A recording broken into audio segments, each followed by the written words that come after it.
Wala pa man opisyal nga gideklarar sa PAGASA ang pagsugod na sa dry hot season, apan karon pa lang gipasidan-an na ang publiko nga magmatngon nunot sa taas nga heat index nga masinati. Base sa 5-day computed and 2-day forecast sa highest heat index sa PAGASA sa Central ug Eastern Visayas, anaa sa 35 degrees Celsius ang heat index sa Subo sukad Marso 1 ug posible gihapon kining masinati hangtod ugma Marso 4. Susama kini nga nasinati sa Dumaguete City, Negros Oriental.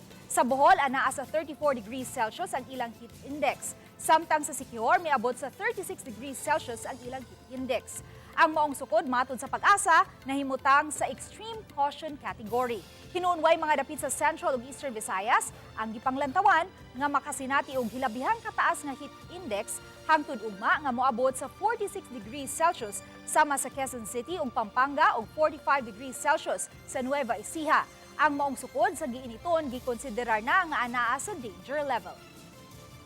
Sa Eastern, ma'am, ang ato ang na-record nga labing na po so far.